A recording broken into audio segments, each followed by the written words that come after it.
It's a gardener's way to save money.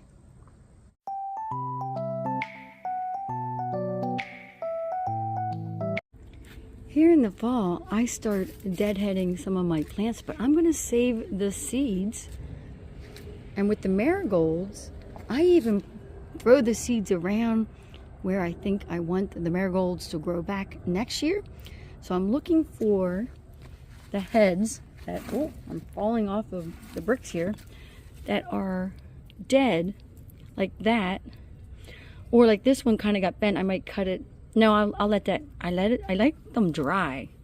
They have to dry out like that. And then they have all the seeds in them. Because I like how big and bushy this got. This grew back on its own. And it'll keep growing back every year, especially if I throw some of the seeds down in here. So I'm liking the color of this marigold. I like all marigolds. I like the tall ones, the little ones. I like the yellow ones, orange ones. I like the mixed colored ones.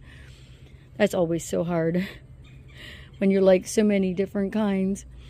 But for now, I think I'm going to put more of this in my garden. I planted so many zinnias along the edge of my veggie garden here and along the edge of the fence. And I got some to grow out of the, I don't know how many seeds out of seed packets, but I think what I want to do is, like, this is kind of a spent bloom. I'm going to cut off all these spent blooms.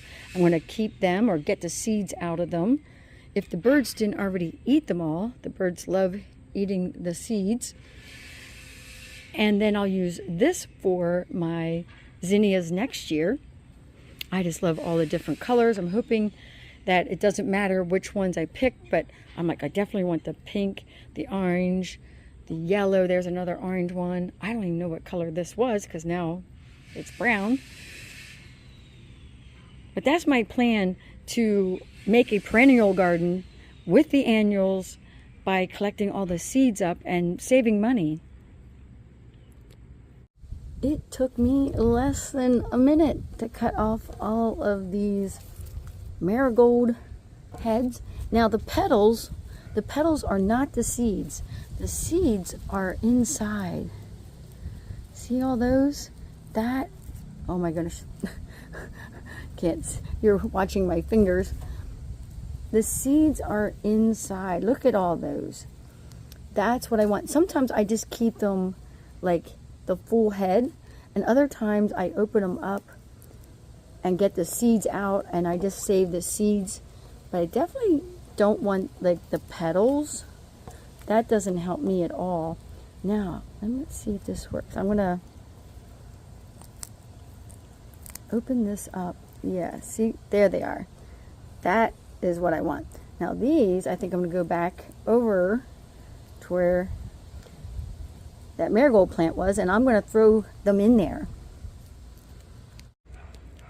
I think I'd like a little bit of that yellow color from the marigolds in this part of my garden. So I'm going to throw some seeds in here, and we'll see if they come back next year. You can see them just laying on top here. I'm going to work them in a little bit.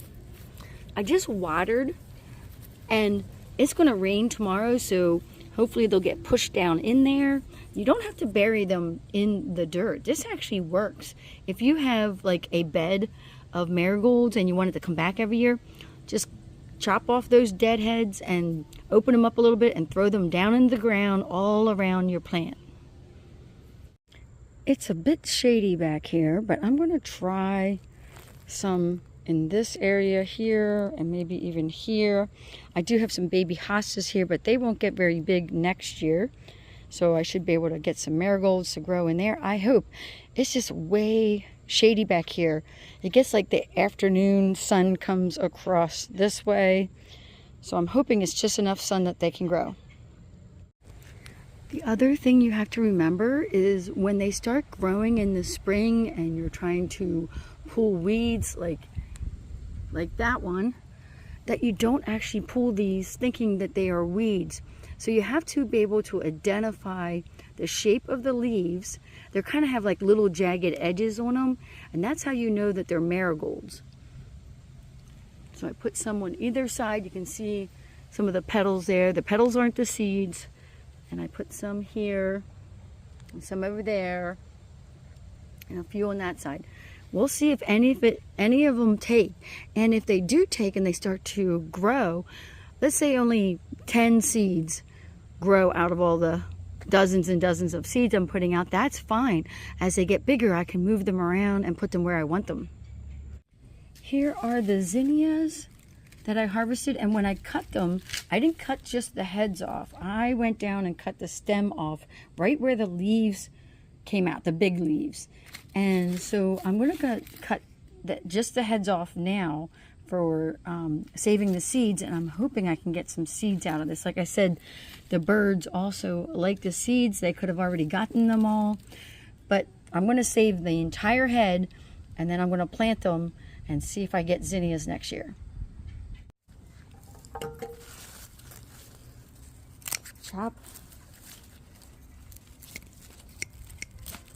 Chop. I tried to pick different colors. I don't know if that matters with zinnias, but I thought it might, so I wanted to get the different colors if I could tell what color they were.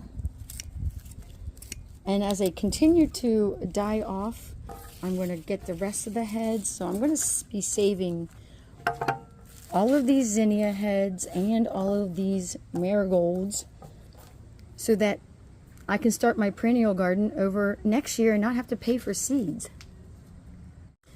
It's a gardener's way to save money. Thank you for watching.